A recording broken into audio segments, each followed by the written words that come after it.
नमस्कार दोस्तों, एक बार फिर से स्वागत है आपका हमारे YouTube चैनल पर रिलायंस यूजीसी नेट के ऊपर, जहां पर हम आपको कोचिंग दे रहे हैं online paper 2 commerce plus paper 1 की। और पेपर 2 कॉमर्स में अभी रिसेंटली हमने एक कंसेप्ट क्लैरिटी सीरीज स्टार्ट की है, जिसके अंदर हम सिर्फ 5 मिनट में आपको बेसिक फंडामेंटल्स हर सब्जेक्ट के, अभी हम कर रहे हैं स्टैटिस्टिक्स के यूनिट नंबर 5 के, और आने वाले टाइम में आपको सभी पेपर 2 कॉमर्स के 10 यूनिट्स के वीडियोस कुछ इस तरह से मिलेंगे। और उसके लिए आप हमारे चैनल को सब्सक्राइब करें और बेल आइकन का बटन जरूर प्रेस करें, ताकि जो भी वीडियोस आए आपको इमीडिएटली मिल जाए उसका नोटिफिकेशन। तो चलिए हम स्टार्ट करते हैं आज सीरीज नंबर 5। इसके अंदर हमने एक टॉपिक उठाया है रिग्रेशन, और मैं रिग्रेशन के अंदर सिर्फ वो बातें डिस्कस करूंगा जो एग्जाम ओरिएंटेड है या नेट में पूछ चुके हैं या वो नेट में आ सकती हैं। सबसे इंपॉर्टेंट में आता है प्रॉपर्टीज ऑफ लीनियर रिग्रेशन। तो रिग्रेशन एज वी नो, सबसे पहले हम पढ़ते हैं कोरिलेशन। उसकी मैंने वीडियोस कुछ पोस्ट की है, आप देख सकते हो कि जहां पर हम ये देखते हैं कि दो वेरिएबल्स के बीच रिलेशन क्या है, रिलेशनशिप की डिग्री क्या है और डायरेक्शन क्या है। तीसरा जो एलिमेंट है वो रिग्रेशन चेक करता है कितना डिपेंड है एक दूसरे पे, वो यानी डिपेंडेंस जो एलिमेंट है वो मेजर कौन करता है, रिग्रेशन। और रिग्रेशन की कुछ प्रॉपर्टीज आपको पता होनी चाहिए, वो क्या है। सबसे पहले जो रिग्रेशन के अंदर हम वर्ड यूज करते हैं, रिग्रेशन कोएफिशिएंट्स, यानी हमारे पास दो रिग्रेशन लाइन है, let it be x on y and y on x। इसके कोएफिशिएंट को हम क्या बोलते हैं, bxy। इसके कोएफिशिएंट को क्या बोलते हैं, byx। अगर हम इन दोनों का प्रोडक्ट कर दें, देखें आप क्या आएगा, r स्क्वायर। अगर हम स्क्वायर को हटाना चाहें तो फिर हम ये बोलते हैं सब r equals to bxy into byx और उसका रूट, one and same thing. Second property कि जो भी आपके रिग्रेशन कोएफिशिएंट है, चाहे वो bxy आएगा चाहे byx आएगा, इनके साइन सेम होंगे।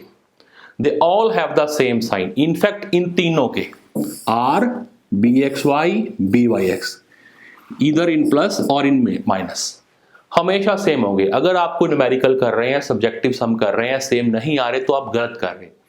बट यहां पर नेट में ऑब्जेक्टिव क्वेश्चन पूछा जाता है तो हमसे पूछ सकता है कि साइन तीनों के सेम है या नहीं है, तो हम क्या कहेंगे, सेम है। उसके अलावा थर्ड प्रॉपर्टी, जब हम रिग्रेशन लाइन ड्रॉ करते हैं, आप डायग्राम बना के देखेंगे। मान लीजिए ये रिग्रेशन लाइन है x on y, y on x।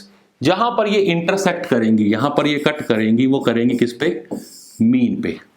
The regression lines always intersect at there means. Fine. अगर हम इसके स्लोप की बात करें तो यहां पर आप देखें, the slopes of regression line of y on x and the regression line of x on y are क्या होते हैं, ये कोएफिशिएंट्स। byx एंड bxy क्या डिनोट करते हैं, आपके स्लोप क्या होगा लाइन का, चाहे y ऑन x है चाहे x ऑन y है। y ऑन x के लिए byx है, x ऑन y के लिए क्या है, xy, जिसको हम कोएफिशिएंट भी बोलते हैं।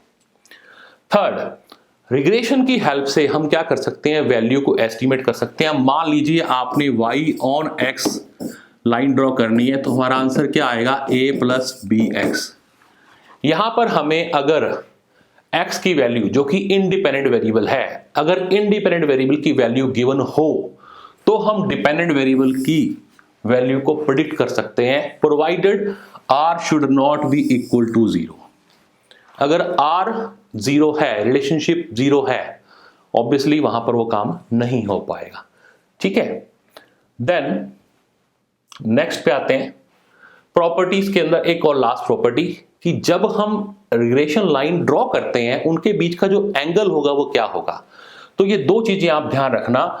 अगर कोरिलेशन 0 है, both the lines are perpendicular to each other like this, but अगर r की वैल्यू +1 और -1 है, they will be identical, same होंगी, पैरेलल होंगी। और अगर मैं बात करूं, एक और वर्डिंग आपको ध्यान रखनी है, जैसे जैसे न्यूमेरिकली r की वैल्यू 0 से 1 की ओर मूव करती है, from 0 to 1, the angle between the regression lines, regression equation, decrease from 90 degree to 0 degree. मान लीजिए ये 90 डिग्री का एंगल है, ठीक है साहब, ये 90 डिग्री का एंगल है। कब है, when there is no relation। ठीक, जैसे जैसे R1 की ओर मूव करेगा, ये लाइन कुछ इस तरह से 90 डिग्री से कम होती जाएगी।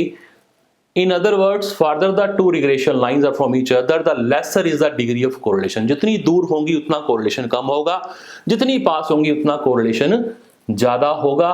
तो ये प्रॉपर्टीज आपको ध्यान रखनी है। अब इसके साथ साथ एक और प्रॉपर्टीज पूछी जाती है एग्जाम में कि जो हमारे रिग्रेशन कोफिशिएंट्स होते हैं bxy एंड byx, उनकी क्या प्रॉपर्टीज हैं। तो सबसे पहली बात, they have a same sign, हम पढ़ चुके हैं already, bxy and byx they have a same sign, positive or negative। then both cannot be greater than 1। ये बहुत इंपॉर्टेंट है, एग्जाम में आ चुका है कि bxy और byx दोनों में से एक तो मोर देन 1 हो सकता है, बट सेकंड जो है वो उसको should be less than 1। तो दे भी रहा है आपको, if one of the coefficient is greater than unity then second must be less than unity। उसके पीछे रीजन क्या है अभी हम पढ़ेंगे। थर्ड, इंडिपेंडेंट ऑफ ओरिजिन, कि रिग्रेशन कोफिशिएंट जो होते हैं वो इंडिपेंडेंट ऑफ ओरिजिन होते हैं। इंडिपेंडेंट ऑफ ओरिजिन मैंने आपको बताया था कोरिलेशन में कि अगर एक्स और वाई वेरिएबल में कुछ भी प्लस कर दें या कुछ भी माइनस कर दें तो भी हमारा आर का आंसर सेम रहेगा, but this is not independent of scale. यानी एक्स और वाई के अंदर वेरिएबल में अगर हम कुछ मल्टीप्लाई या डिवाइड कर दें तो उसको बोलते हैं चेंज इन स्केल, वो यहां अलाउड नहीं है। यानी कोरिलेशन के अंदर तो चेंज इन ओरिजिन भी अलाउड है, चेंज इन स्केल भी अलाउड है, answer will remain same. But regression coefficient के अंदर ऐसा नहीं है, ओरिजिन चेंज कर सकते हो, स्केल चेंज नहीं कर सकते।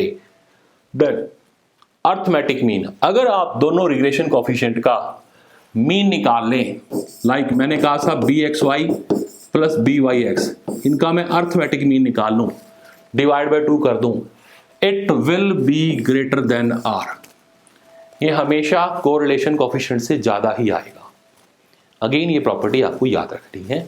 उसके बाद R इज ज्योमेट्रिक मीन। क्या अभी हमने पीछे डिस्कस किया कि अगर हम दोनों कोफिशिएंट्स को मल्टीप्लाई करके रूट कर देंगे, ज्योमेट्रिक मीन निकाल लेंगे तो क्या निकलेगा, R। रिग्रेशन कोफिशिएंट्स का जो ज्योमेट्रिक मीन है वो क्या है, R है। फाइन।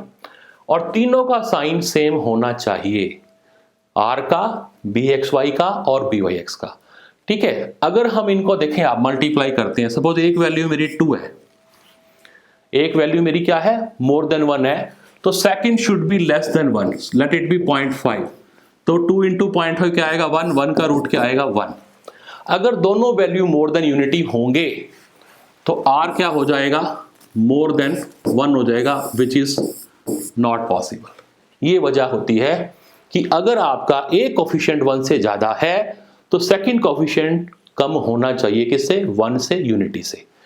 तो ये आपकी कुछ प्रॉपर्टी थी रिग्रेशन कोफिशिएंट्स की। और इसको लेके कोई भी जानकारी आपको और चाहिए तो आप इन दिए गए नंबर पे कॉल कर सकते हैं। अगर आप कमिंग जून 22 की तैयारी कर रहे हैं तो आप हमारा ऑनलाइन बैच भी ज्वाइन कर सकते हैं, जो कि बहुत ही रीजनेबल फीस में हम आपको प्रोवाइड करते हैं। तो मिलते हैं कमिंग वीडियो में। Stay in touch. Thank you very much.